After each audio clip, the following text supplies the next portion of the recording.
Test. Ooh, sorry, too late. Hello, everyone. Welcome. Just a friendly reminder, please put your cell phones on silent. We are also streaming on Zoom, so during the Q&A, please make sure that your voice is nice and loud. So we are so happy to have with us Adjunct Professor Gary Evans to speak about J. Robert Oppenheimer and the Race to Victory. This lecture will then be on YouTube, so if you enjoyed it, you can go and rewatch it and share it with your friends. I can see there's a lot of people here who were here at the film yesterday, so thank you for coming to see us twice. I also just want to remind you about a couple of other programs. Tomorrow, we have You Gotta Read This. Our librarians are talking about the books they love most at 2 o'clock in the multipurpose room. And next week, we have the Jewish Public Library coming to show us the Rosenberg Ilan. It's a Kabbalistic map, divinity map. It's a scroll. It will be in here at 2 o'clock on the 19th, but you must register for that one. It's a 17-meter scroll that they will show you. So now, without further ado, please big round of applause for Gary Evans.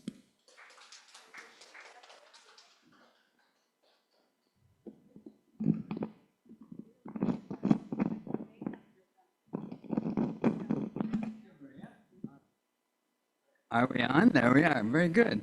Well, first of all, I want to thank the Cote-saint-Luc Library for inviting me. It's a great pleasure to be here and to have a chance to explore various avenues of what is J. Robert Oppenheimer about anyway in terms of history. And so what I'm going to do is not show you the film, which I'm sure most of you have seen, and a number of you were here yesterday to see the entire 3 hours, fastest 3 hours in your cinematic experience, I hope.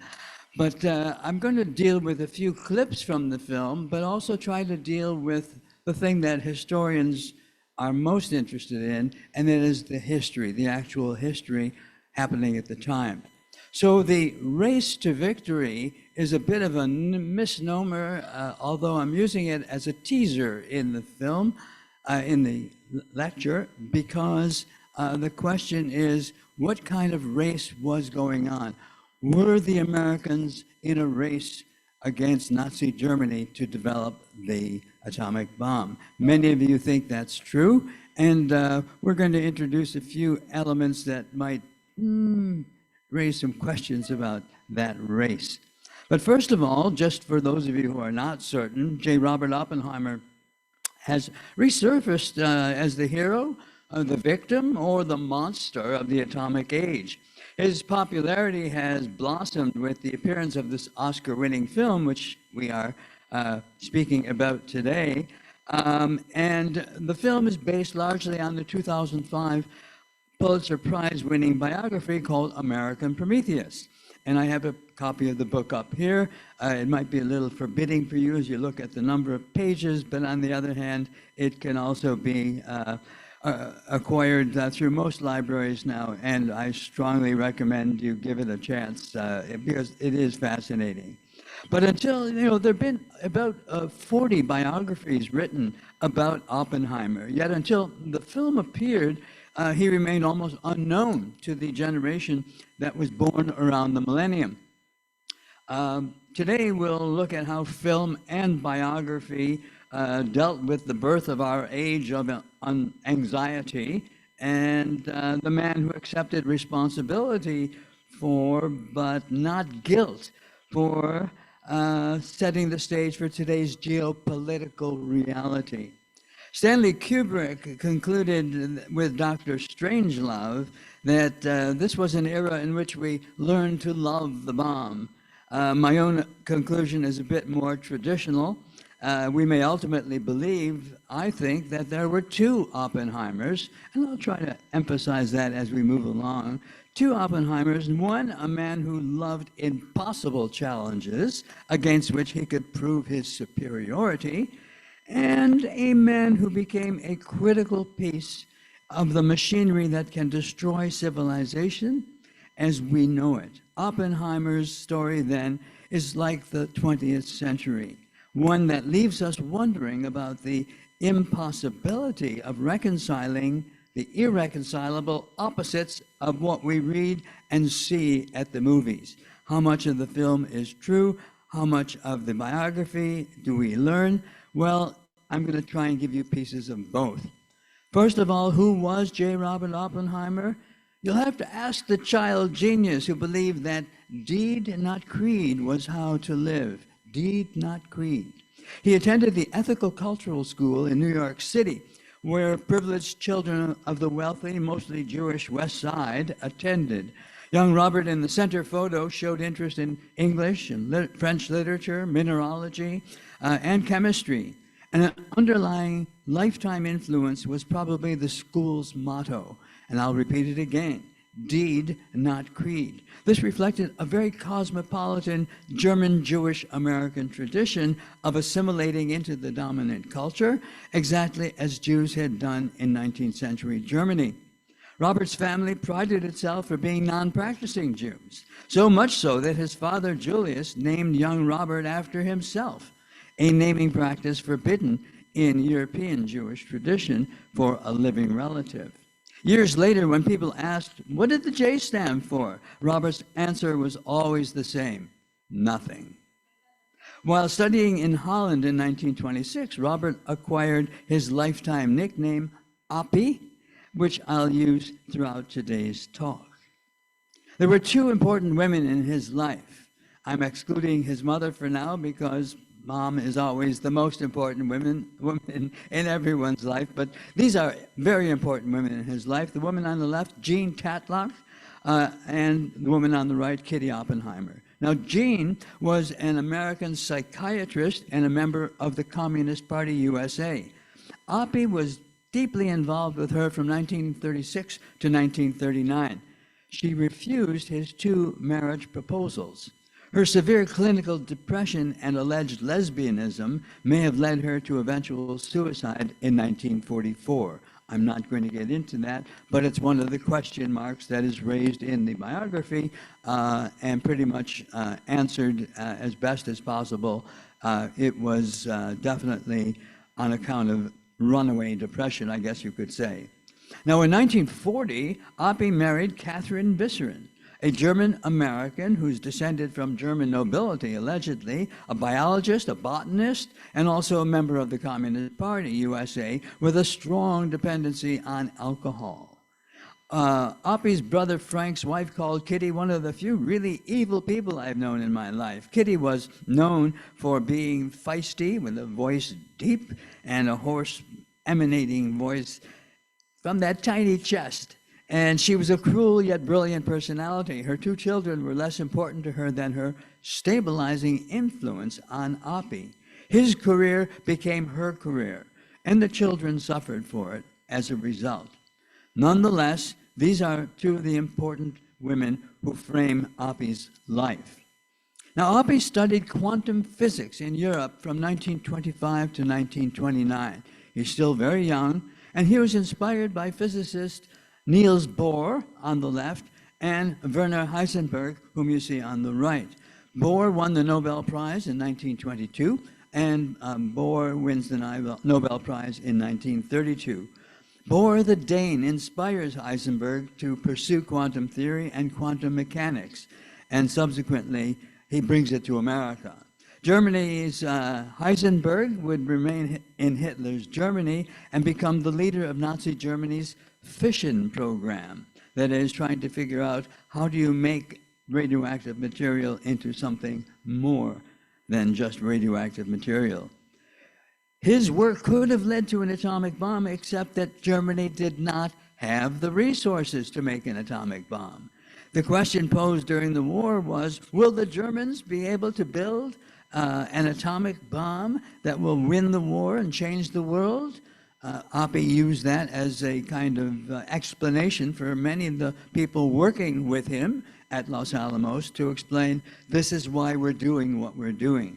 His mission, which starts in 1942, is ostensibly beat the Germans to the bomb, if they're building it, and use it to end Hitler's monstrous regime. So Heisenberg, interestingly enough, advised Germany against an atomic bomb program. Oppie did not, and the West did not necessarily know all of this, but Oppie met him as a student And he learned that what Heisenberg was mainly interested in doing was to build an atomic reactor that might eventually produce the enriched uranium to make a bomb. What you see in the right-hand slide is the actual nuclear reactor being built in Germany during these years. And it wasn't nearly as powerful as one would think, but there it is. Now, the Allies had the wherewithal to embark on the atomic bomb because it would require huge resources, thousands of persons involved, and many years to achieve. Heisenberg thought the war would be over by the time Germany developed the bomb. And so the German Army High Command lost interest and chose to develop rocket technology instead. The United States kept its program participants believing that the race was real and they must build it first. Now I'm going to blast some of the beliefs about the race in a few minutes. In California, where he returned to America to teach, Oppe's politics excluded him from the secret atom bomb project. He was associated with communists. He was what they called at the time a fellow traveler. And I just will digress for a moment to say in the 1930s, people generally felt, educated people felt, you had two choices. One, you either support fascism going on in Europe and growing in strength, or two, you support communism, the example of which was the Russian Revolution's success and the change that was occurring in the USSR. That is excluding the whole liberal idea, which kind of should fall in the middle, but in the 1930s did not. That puts it into context. Why all this interest in communism? Academics in those years thought it was really an interesting thing to do, sit back with your drink in your hand and talk about the brave new world that will come once the communist idea is accepted worldwide. But his traveling with the communists makes him a bit of a suspect. Here's from the film how he's been told, you've got to change your way or else. See what the project is? Oh, I know what the project is. Really? We've all heard about Einstein and Ziller's letter to Roosevelt warning him the Germans could make a bomb, and I know what it means for the Nazis to have a bomb. But I don't. It's not your people they're hurting at the camps. It's mine. Volume a little higher, Maria. Tell them about your politics. The next time you're coming home from a meeting, why don't you take a look in the rearview mirror? Listen to the sounds on your phone line and stop being so goddamn naive. Do I really care what I do? Because you're not just self-important, you're actually important. Okay. I get it. And from that little clip, what we see is one of the rare times that Oppenheimer is voicing his association with the Jews as a Jewish person himself. And his fellow academic, Ernest Lawrence, is telling him, you're hanging around with these communists and the FBI knows it, and you're not going to go anywhere with this project, helping us in the project, unless you break with them. Oppenheimer's response was, I never was a card-carrying member of the Communist Party, which as far as we know is true. So he didn't want to be left behind, and he accepts in 1942 the role of becoming an important part of the new atomic bomb project. Left-wing or not, the war comes first, and Colonel Groves, played by Matt Damon, offers Oppie the job in 1942. I'm Colonel Groves. This is Lieutenant Colonel Nichols. Have that dry clean.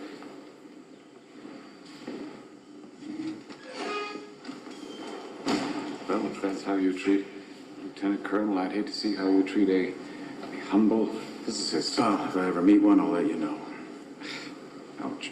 Theaters of combat all over the world, but I have to stay in Washington. Why? I built the Pentagon. The brass likes it so much they made me take over the Manhattan Engineer District. Which is? Well, be a smartass. Know damn well what it is. You and half of every physics department across the country. That's problem number one. I thought problem number one would be securing enough uranium ore. 1,200 tons. Bought the day I took charge. Processing? Just broke ground at Oak Ridge, Tennessee. Now I'm looking for a project director. And my name came up. Nope. Even though you brought quantum physics to America, which made me curious. What have you found out? You're a dilettante, a womanizer, a suspected communist. I'm a New Deal Democrat. I said suspected. Unstable, theatrical, egotistical, neurotic. Nothing good? No, not even he's brilliant, but... Well, brilliance is taken for granted in your circle, so no. No, the only person who had anything good to say was Richard Tolman. Tolman thinks you have integrity, but he also strikes me as a guy who knows more about science than people. Yet here you are. Well, that is very interesting because at this time, Oppie was having an affair with Tolman's wife, and Tolman was totally unaware of it. He had been using an adjunct to the house, and as it turned out, they got very close to each other and remained close throughout their lives. But this did not go well with Dr. Tolman, who, in fact, when he found out, had a heart attack and died the next day. Nonetheless, this is not a perfect man we're talking about. This is all the things that General Groves, soon to be General Groves, would describe. And here's a picture of the real Groves on the right. I thought you'd like to see that.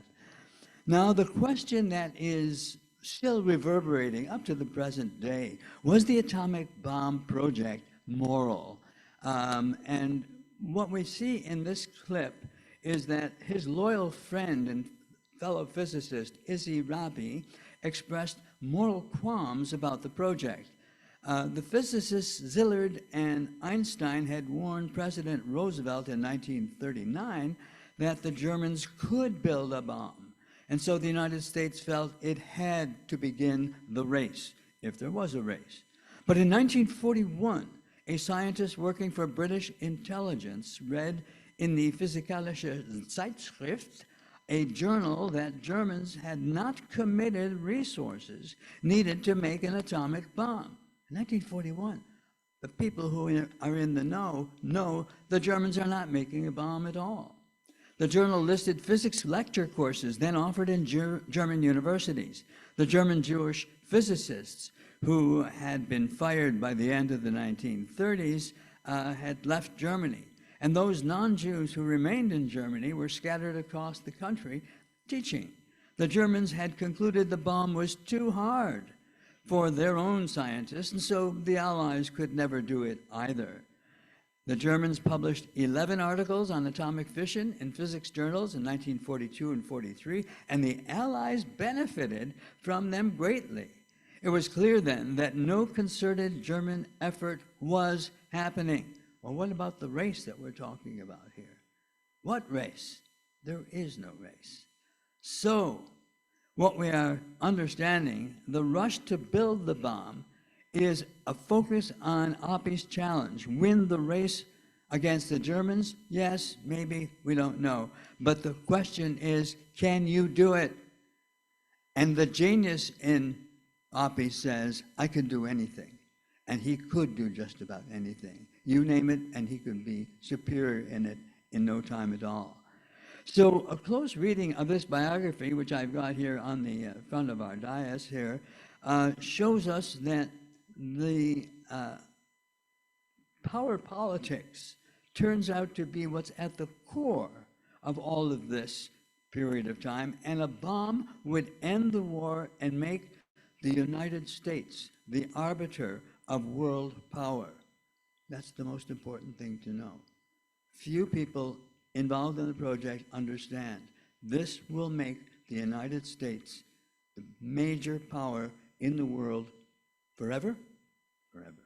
As for Oppie, I think blind ambition drove him to show his genius. Beneath the conscious surface issue was an egotistical desire to prove that he and a team of Jewish physicists could unlock the secret of the universe. Well, we'll see about that. Here's what I'm not coming here. Oppie Robert. learns from Rabi, who wants to quit. Why not?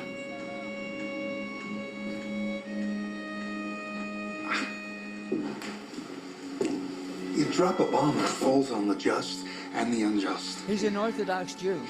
I Very don't important. wish the in his culmination of life. 3 centuries of physics to be a weapon of mass destruction.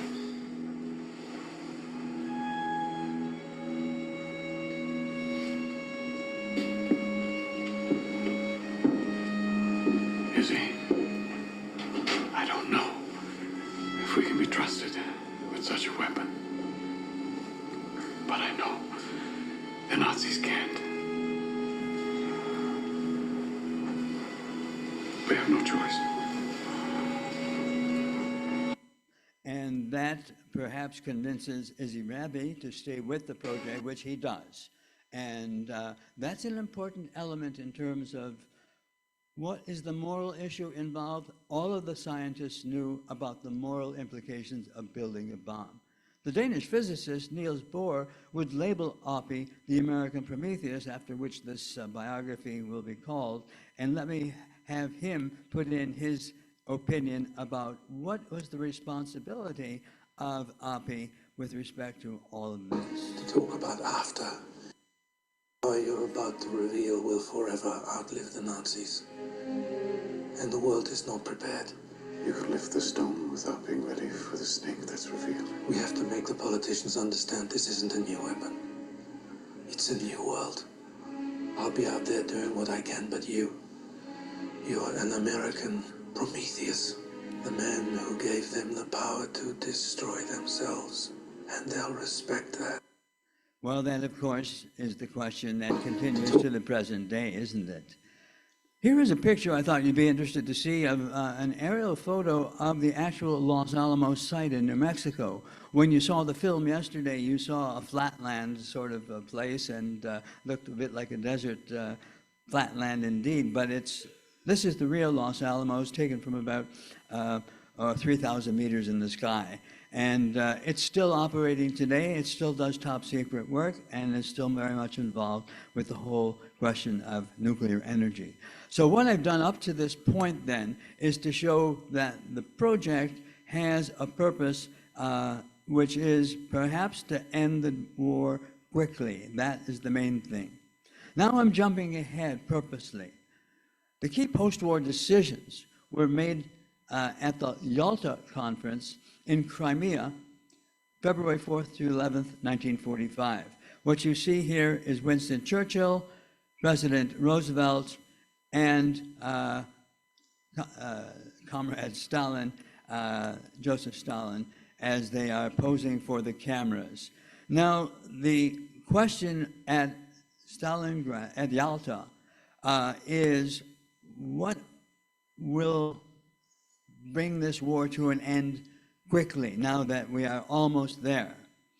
Yalta is February 1945. The bomb will not be ready until July, all right? So at this point, the bomb is being built. They haven't tested it yet, but the question is, what's going to happen? And they know that Japan's position in February 45 is one of several options. We can wait for a moment that's favorable to us, or we can fight on to the end, or the USSR can invade Japan when it suits them, and that would also mean fighting a last decisive battle and end the war on Japan's terms. Japan is prepared to let millions of its own people die, if necessary, defending the homeland. Now, the USSR is interested in Japan because it lost substantial territory in this area in the Russo-Japanese War of 1904-05.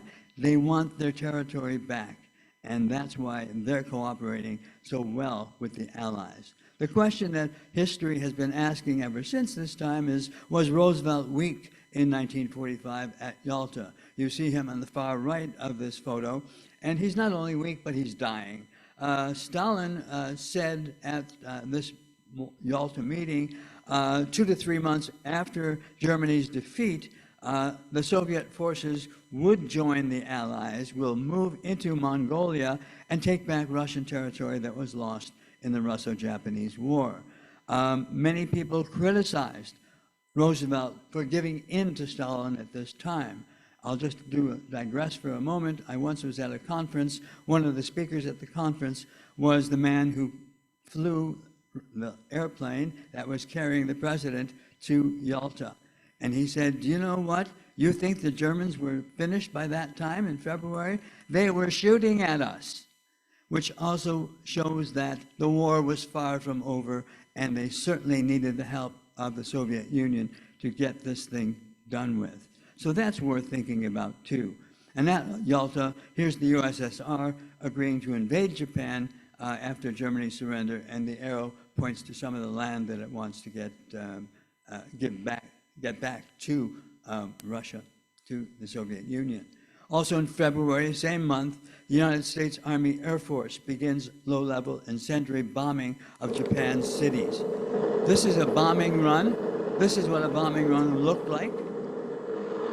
And these bombers are on their way to Japan, and 334 of these bombers go in one raid against Tokyo in March. So that's just within a month of the Yalta Conference. It was the single deadliest bombing in history. This is Tokyo. Both sides you see. What's left of Tokyo? Very little. Here's a little bit of motion picture image from a plane of what's left of Tokyo. Steel and concrete survived. And in that one night, this is important, folks, 70,000 people died. The United States damage in such a raid would kill 250,000 people, with 8 million left homeless. And survivors of all of this were prepared to defend the homeland, drive the invaders back to the sea with bamboo spears and wooden rifles. Why? Because the emperor said, we must defend the homeland. So President Roosevelt dies a few months after Yalta in April, and Harry Truman then declares his terms to Congress, and he wants to show that he's as strong and decisive as President Roosevelt was. His terms for the end of the war, don't forget, Germany will surrender in May, and his terms for after Germany surrenders has to be unconditional surrender. And it remains unconditional surrender. I want the entire world to know that this direction must and will remain unchanged and unhampered. So unconditional surrender becomes his way of saying, I'm in charge now. Now, Japan's last gasp is the Battle of Okinawa, which takes place from April to June of this period of time. And 50,000 Allied and 117,000 Japanese will die, soldiers will die in the Battle of Okinawa, the bloodiest battle of the Pacific War. They couldn't, the Allies, the Americans couldn't understand, why don't they surrender? They're so outnumbered, there's no chance, and that is important to keep in mind with respect to how do you get these people to surrender? They will not surrender. And the Japanese in Okinawa chose kamikaze tactics and fought to the death or committed suicide. So the Japanese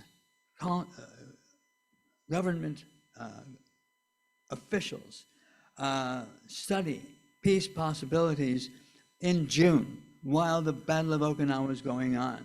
And the cabinet, which you see here in the photo on the right, decides we have to keep up with what the emperor wants. He wants suicide if necessary. Necessary it will be. And so they need to have the United States end the war by saying, okay, we will allow you.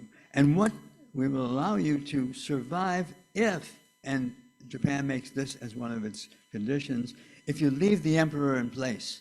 Leave him in place and we can talk about surrender. If you are talking about ending the emperor's power, forget it. We're all going to die.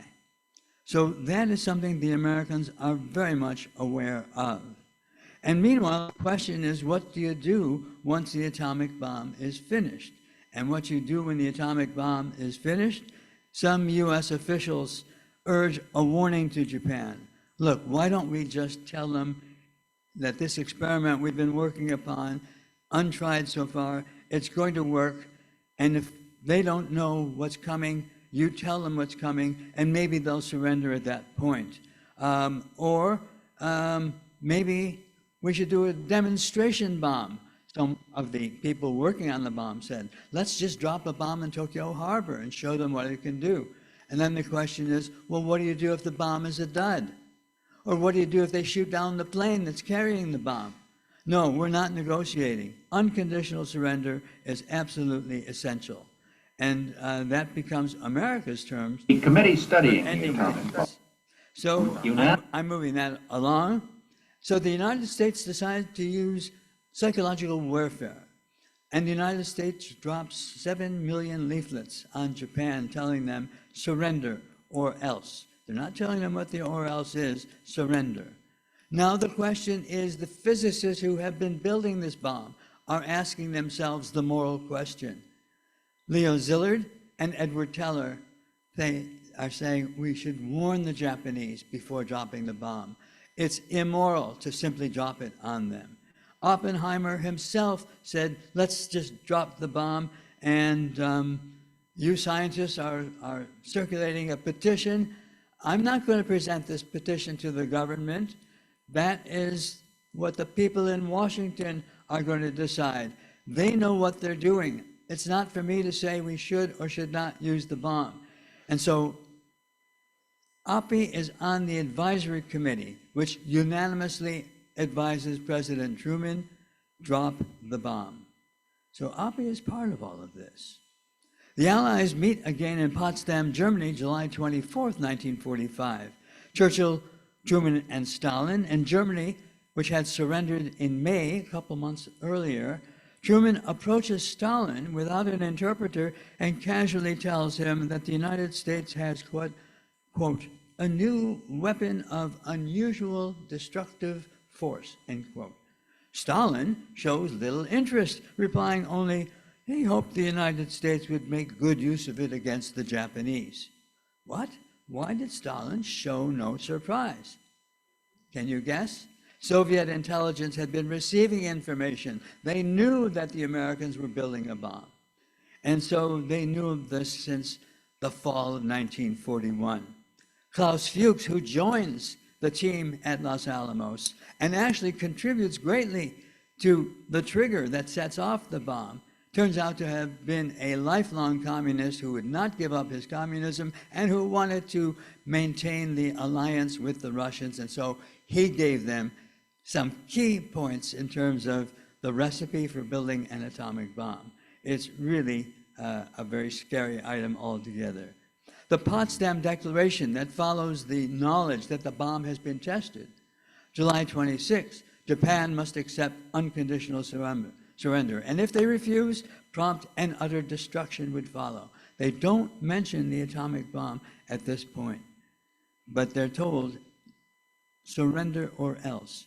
Now here's Joseph Grew. You rarely read about him. He's the former United States ambassador to Japan, who says, look, why don't we urge flexible, unconditional surrender terms? Let them know, yes, it's unconditional surrender, but let's be flexible. Let them have their emperor. If they want if that's all that counts for them, let them have their emperor and we'll fix things up after the fact. What happens to Grew's advice? Nothing. They don't believe it. They won't accept it. And what you have instead is the Japanese High Command, which is being told surrender or else. And this man who was in the High Command as a young officer, and I'm not going to run it because his English is so poor, he basically says, we would not consider surrender negotiations. The culture of Japan is samurai bushido, and that is so inbred in the senior leadership of Japan. They are inflexible and they will fight to the death. That's what we learn here. And so Truman refuses to alter unconditional surrender terms. So the question history has been asking, well, why didn't he alter the terms? Why not listen to Ambassador Grew? He knows what he's saying. He lived there. He understands these people. Tell them they can have their emperor, but we'll fix things after the fact. No, this is not the way it's going to work. And Truman, here at the conference, is looking pretty content. He's been told, we've got the bomb, it works, we're ready to use it. And so this man who became vice president, and you know, in American history, most of the people who become vice presidents end up in the dustbin of history, forgotten. I'm not making any comments about the present, but that surprise was that the president died and the vice president suddenly is president of the United States as the war is coming to an end. He's got to show his stuff. He's got to show he can be decisive. Now, the emperor is the question that no one has been able to answer with respect to how does he fit in all of this? The emperor's main concern, and I've read a number of books that have convinced me, his main concern is to protect the sacred regalia at the Isa shrine south of Tokyo. There is this temple south of Tokyo called Isa, and these three items make the emperor immortal. This is what makes the emperor a god. And all he could think of was, how do we manage to save the important regalia and keep them from the hands of the Americans, who we understand are about to land in the southern tip of Tokyo. So Hirohito says, I must keep the three treasures, and that's what's on his mind. The fact that thousands are dying in the raids. Every single Japanese city of any import has been bombed. There are no more targets left. There are a few targets left, would be Hiroshima, Nagasaki, and a couple of others. That's it. They're not very significant targets at all. And so the fear was the emperor needs to have his position guaranteed. Interestingly enough, then, the emperor's papers have been put under wraps in Japan and have been kept from the public since the end of World War II. The question historians have been asking, how much did the emperor run the war? Was he part of it, or was he just a figurehead? And because they've refused to release documentation that would answer the question, I would leave it up to you to surmise, his position must have been one that was more than just a figurehead. But we don't know. We just don't know. So we come back to the bomb has been tested. Captain Tibbets posed with his United States Army Air Force crew, and here they are. Little Boy is the nickname of the first atomic bomb. You see a mock-up of that bomb in the photo on the left. The actual bomb being loaded at Tinian Air Base is the bomb on the picture on the right. It was a uranium bomb named after the 1930s film The Thin Man. Why they call it Little Boy? Well, I guess it's similar in theme.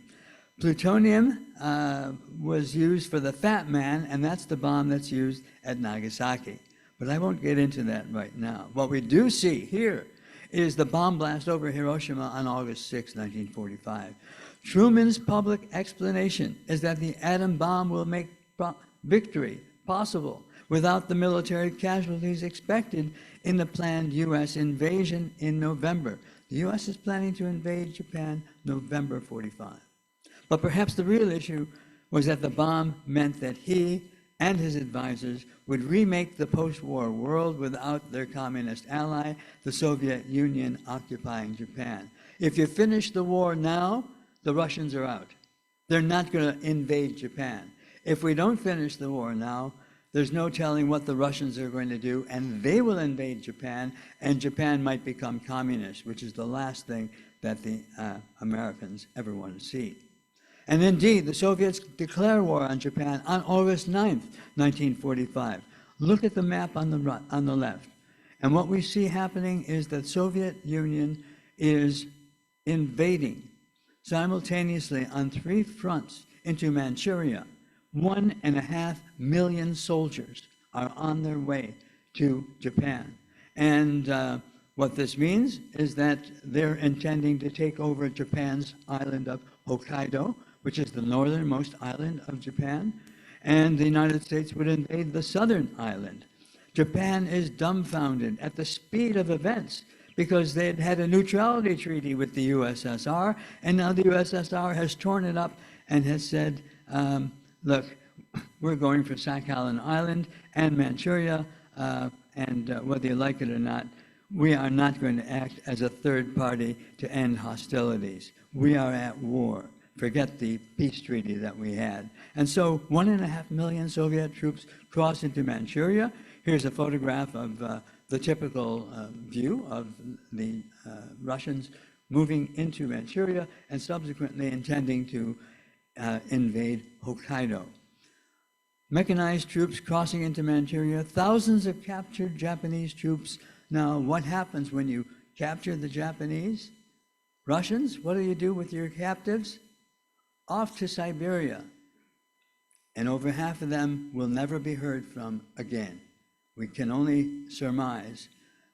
On our last trip to Japan, I met a granddaughter of one of the officers who did survive, who was returned to Japan, and he just shook his head and said, the others, no, they never made it. The Russians made sure that they would not survive. Now, Japan's cabinet is bickering while an atomic cloud blooms over Nagasaki. Here's Nagasaki a couple of days later, August 10th. And this leaves the Japanese wondering, well, what are we going to do? Here's another bomb. What can they do to us? And the foreign minister, Togo, persuades Emperor Hirohito, look, we think that the Americans are accepting the fact that there will be surrender, but you can remain as the God Emperor. Can you please make that clear to your people around you? You can remain the emperor. Now, the Americans had not actually said that. What they're trying to do is to convince the emperor, well, we got to get out of this mess. They'll keep dropping these bombs on us. And the fact that so many tens of thousands of people are dying with each bomb does not seem to resonate with the emperor. His question is, do I remain emperor? Do I remain a god or not?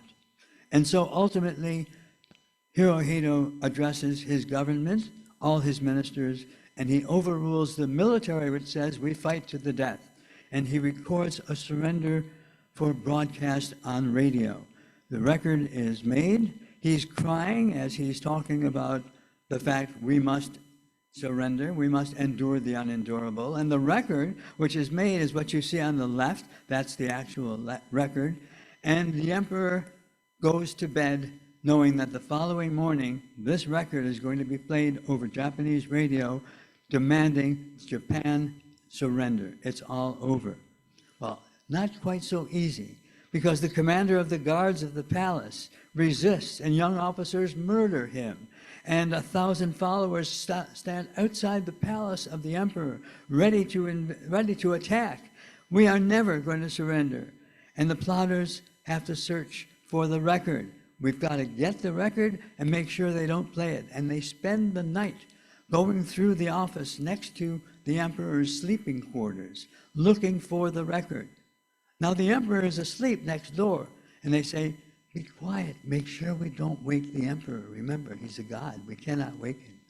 Nonetheless, they look, and they cannot find the record. What does that mean? The following morning, the Lord Chamberlain, who's been hiding in the basement, comes up, finds the record, which is stuffed between a pile of papers, takes it, gives it to the broadcast studio, and the emperor makes the following commitment. And in this, people hear the emperor for the very first time. It's played on August 15th, and the effect on the Japanese is profound. We have resolved to pave the way for a grand peace for all generations to come by enduring the unendurable and suffering what is insufferable. And so what happens is that the Japanese people, and these are actual photographs, documentary photographs of the people hearing and reacting to the fact the war is over, you have to surrender. And it's a profound shock to hear the emperor, number one, and then to see what he's telling people they must do. This is history in the making, without a question. So the surrender occurs as the Japanese go to the battleship Missouri. General MacArthur accepts the surrender. I'm going to skip that now because you've seen it all before many times. Here's General MacArthur with Hirohito, the emperor, and by January 1946, Hirohito renounces his God Emperor divinity. And that leads us to ask, so what does he become? Just a regular guy? Transformation from God to mortal is complete as he visits Disneyland in October 1975, meets Mickey Mouse, and is given a Mickey Mouse watch. Is there anything more pathetic you can think of? I can't. Now the question of, let's get back to our hero, Oppenheimer. Oppie, was the bomb necessary? And he finally goes to meet President Truman, hoping he can tell him, we should never use this again. Just this is it, it's all over. And this is an important clip in the film, Mr. President. as he says, I've got blood on my hands. Mr. President. I feel that I have blood on my hands. Blood on my hands. Gary Oldman plays Truman. Beautiful rendition.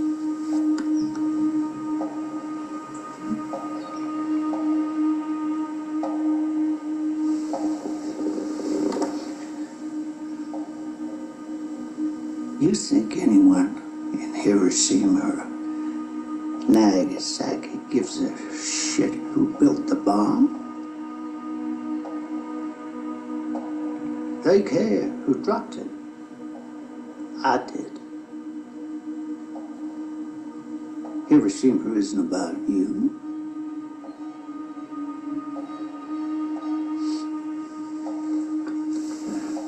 Dr. Oppenheimer.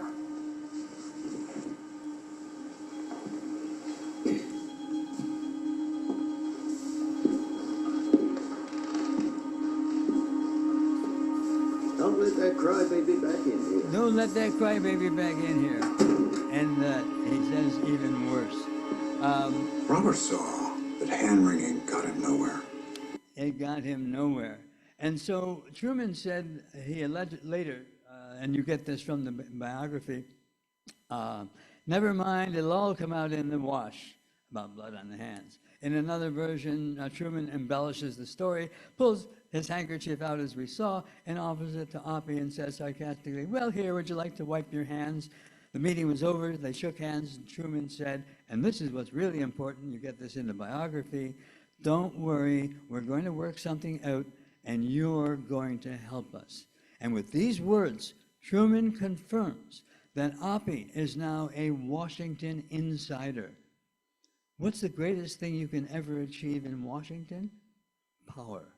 And this is exactly what Oppie has been told by the president. Now, when the meeting was over, the president did mutter, damn it, he doesn't have half as much blood on his hands as I have. You just don't go around bellyaching about it. And he said to Dean Acheson, I don't want to see that son of a bitch in this office ever again. He called him a crybaby scientist, but we should see that Truman, holding the most powerful weapon in the world, believes naively the United States will hold the secret of the bomb and world power forever. Wrong. Wrong indeed. Now, in the post-war world, he does help with the hydrogen bomb development, the project. He's against it and talks against it constantly. And he gets a lot of enemies in Washington, people like Louis Strauss, whom you see on the right here. And he works out a scheme, how can we get that guy out of here? And Strauss hates Oppenheimer. Why does he hate him? Because, as we see in this segment, which is played by Robert Downey Jr. Oppenheimer wanted to own the atomic bomb. He wanted to be the man who moved the earth. He talks about putting the nuclear genie back in the bottle. Well, I'm here to tell you that I know J. Robert Oppenheimer, and if he could do it all over, he'd do it all the same. You know he's never once said that he regrets Hiroshima? He'd do it all over. Why? Because it made him the most important man who ever lived. The most important man who ever lived, and Strauss can't stand it. Perhaps it's because Strauss came from rather humble beginnings. He was a shoe salesman before he became a multimillionaire, and that might color his personality, but he was gunning for Oppie. He hated him. And so as Oppie starts to feel the pressure against him coming from Oppie, from Strauss and his buddies, he goes to his friend Albert Einstein and says, what am I going to do? They're trying to take away my security clearance, of all things. Me, a security risk. Can you imagine that? And in the film, you see the segment where Einstein says, look, if they won't relent, just tell them all to go to hell. Well, it's not that way, not that easy. And so in this room that this scene is shot, this is the actual room in which Oppenheimer was fried by the Strauss buddies and the gang who would actually crucify him. I'm letting this go now because I'm not going to play it all through, but I want you to see the way the talk went. Allegedly, Oppie had no moral scruples in 1945, but now in 1949 is against the hydrogen bomb. And he's asking, why are you doing this? Why are you allowing this to happen? And his position is very clear, that Oppie is not to be trusted. And now that he's talking about a moral issue, you weren't talking about morality when we dropped the first 2 bombs. Now you're talking about morality. Now, would you drop a hydrogen bomb today? And he said, well, they're not, a hydrogen bomb isn't worth anything. All it is a suicide weapon. It just kills people. It doesn't win wars. You can't talk about it. And being grilled as he's being grilled here, he said, look, I am not in favor of anything like that. I have moral scruples against it. Moral scruples? You had no scruples in 1945. Why do you have scruples now? And they're roasting him terribly. And he's not doing very well for a genius. And as they build up the tension, look, maybe it's because of your communist associations. At any rate, you are showing a form of resistance. You are not doing what you should be doing. You should be following what the people in Washington want you to do. They want you to be working on the hydrogen bomb, and you're not doing it. You've only been asked twice in the last couple of years for advice because he'd been speaking against the H-bomb. And so the question ultimately is this, and I'll kind of begin to wrap things up with this, that what Oppie was in favor of was honeycombing Europe with little atomic bombs like the ones dropped in Hiroshima and Nagasaki. Why? Because if the Russians insisted on marching into Europe, the Americans didn't have enough forces to stop the Russians, who can send in millions, as we just saw in the case of Japan. What would you do? We'll use atomic bombs to destroy their forces. That's all we can use them for. Never use the hydrogen bomb. It's no good. It's a suicide weapon. I'm totally opposed to it. Well, that basically finishes his position altogether. And he loses his clearance, his security clearance, and becomes the odd man out for the next probably 8 years. And so years later, Oppie will be resurrected. Here we see him as an elderly statesman, so to speak. He wins the Fermi Award in 1963.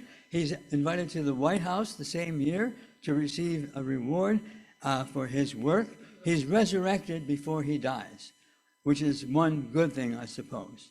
And now I'm going to conclude the talk with the fact that my wife Karina and I were in Nagasaki and Hiroshima a year ago, spring, and we saw that school children at Nagasaki Ground Zero, picture on the left, learned history standing right where the bomb went off, at the Peace Fountain, April 2023. And Japan thought, well, we've got to release this film. They released the film Oppenheimer, and it went out, and ultimately people were told this is a highly sensitive and emotional topic. When we went to Hiroshima, the famous bombed out Hiroshima building over my shoulder in the photograph that you see, of course, new buildings going up on the right, but that's the monument to the bomb, April 2023. That's the background left. And I can only say it's an amazing emotional experience, to say the least, when you get to stand at ground zero as we did. We looked down after the picture you just saw was shot. We looked down and we saw the stump of this tree. It's a ginkgo tree which had survived the atomic blast and ultimately had to be cut down. And they cut it down, and we're looking at this stump, wondering, wow, what's all this signify?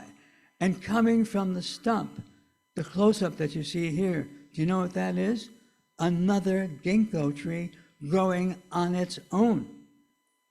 Nature has prevailed. Life must go on. And so I'll bring my talk to a conclusion with that and to deal with the whole question of, do you want to talk about morality? Do you want to talk about Oppie? Or would you like to raise any other questions? Thank you so much. Okay. I'll entertain any questions you might have then. Or about the film too. Yes, sir. Hydrogen bomb today, only 12,000. 12,000 hydrogen bombs. That was the agreement between the USSR and the United States back around 1990 to reduce the stockpile to a total of 12,000. Each side has the same number, about 6,000 each. Yeah, hydrogen bombs. Yeah, that can go on the top of a missile, and the missile is aimed.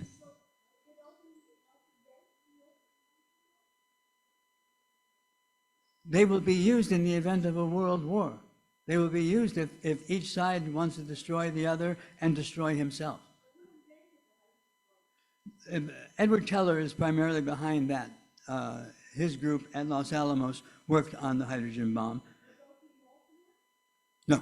No, he was against it. He was partially involved, but for the most part, he kind of stayed off to the side. And he spent a lot of his time giving talks to groups all over the United States saying we have to prevent the hydrogen bomb from proliferating, because once you have thousands of them, and they're now starting to develop intercontinental ballistic missiles in the 1950s, they're ready to go by the 1960s, there we have the means of each side able to destroy itself by virtue of what the other side would respond with.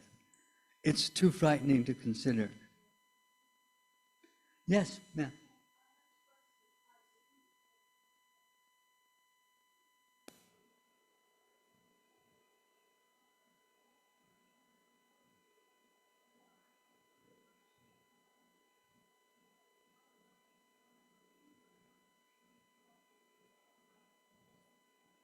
It's true.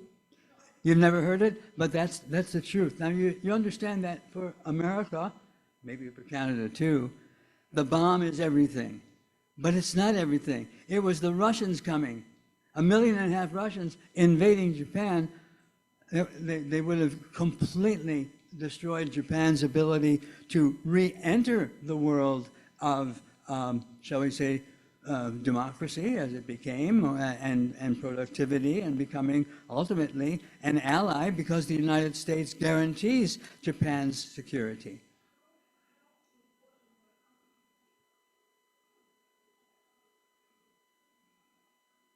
I think it's a main factor.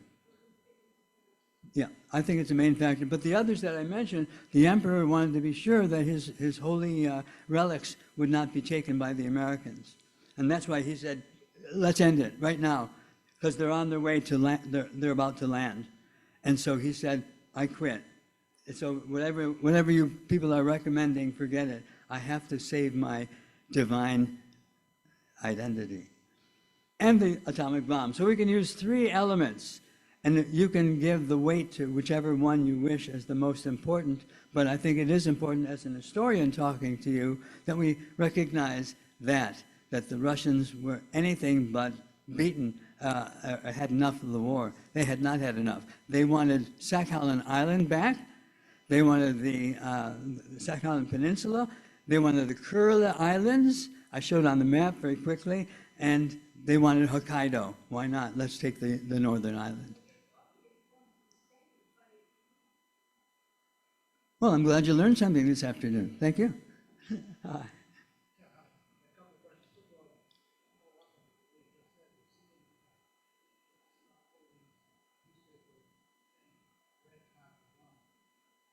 1949.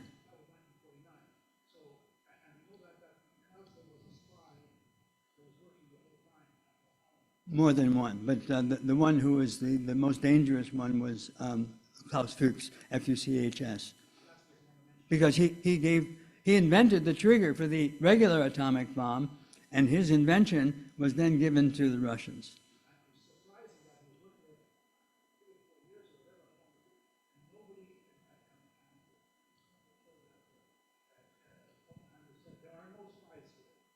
He didn't know.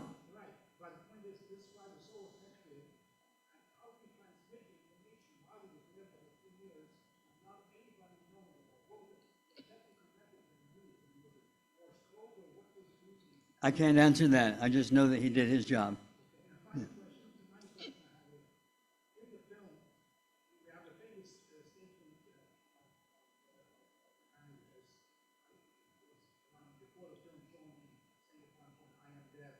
Mm-hmm. Yeah.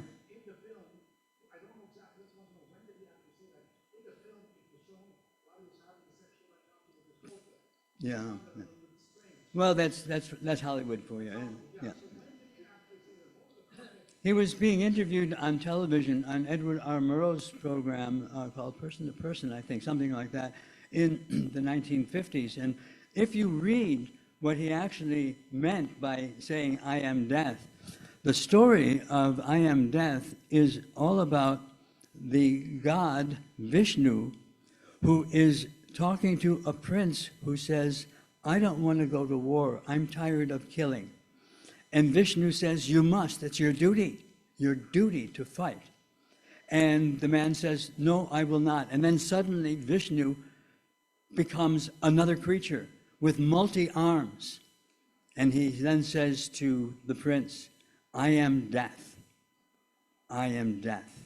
And the prince realizes he must go to fight, and he does go to fight.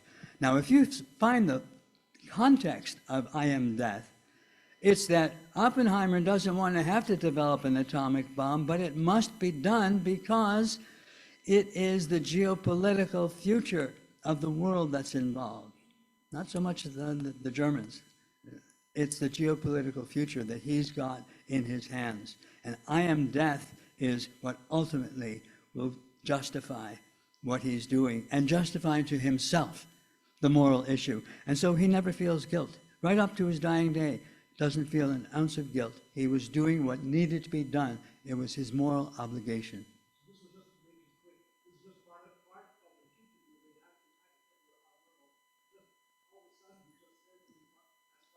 You'll see, it's go online, type it in, and you'll get the whole interview on YouTube. It's right there. Anyone else then? Yes, madam.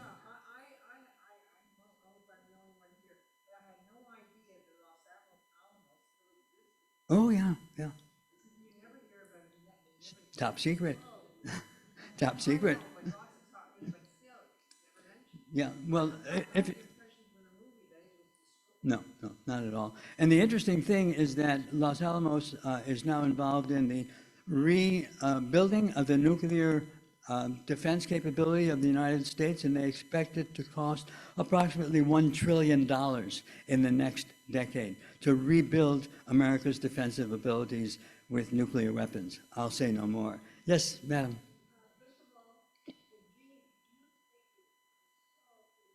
Hey. Ah.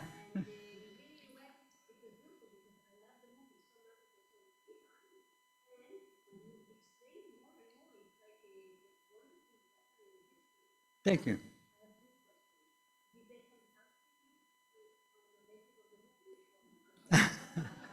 Unfortunately, my home number is like my age. It's unlisted.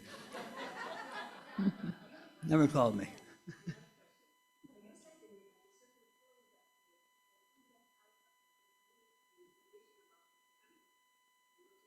Yeah.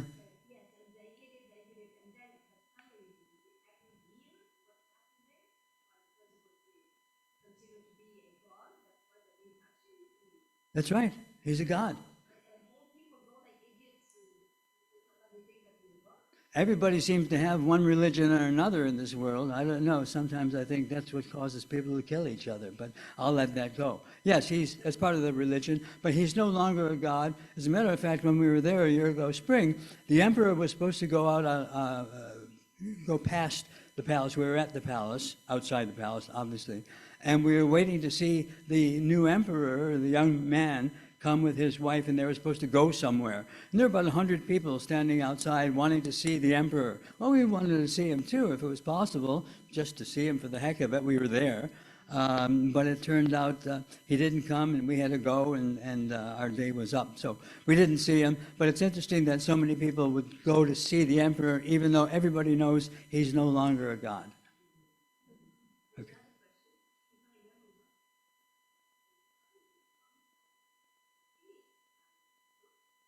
The Kurila Islands, yes.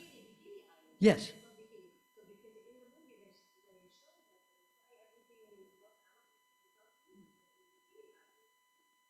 Well, the Kurila Islands is what the Russians wanted, and that was their objective, first and foremost.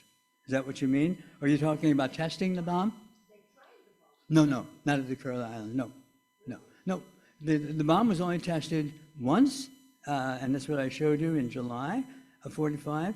And then they said, we have to drop it sooner rather than later because the Russians are coming and they promised to come. And the Russians were very clever. They got their 1.5 million troops into place with the Japanese never knowing how they did it. And how did they do it?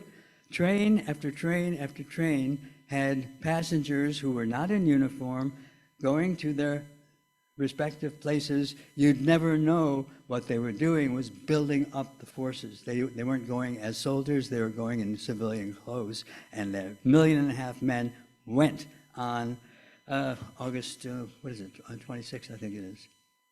Yeah. Any someone who hadn't had a chance, yes? You too, yes? Yes.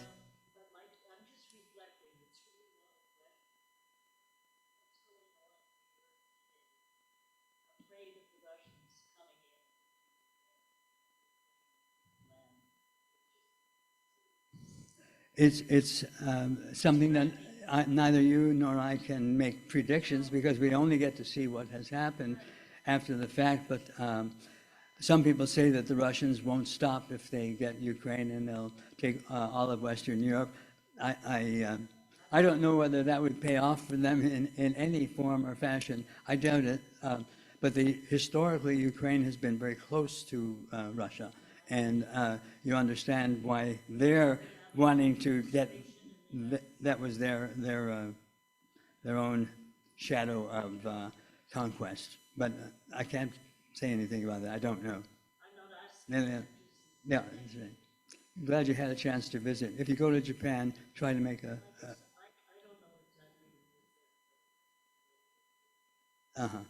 well, and the world leaders were there. It was a few weeks after we were there ourselves, last April. We were there in April, and then the world leaders met in May. So we took pictures at the same place they did. Yeah. We're going back this spring. Yeah. I have to let someone who hasn't spoken yet ask. Is there anyone else? All right, madam? Yes.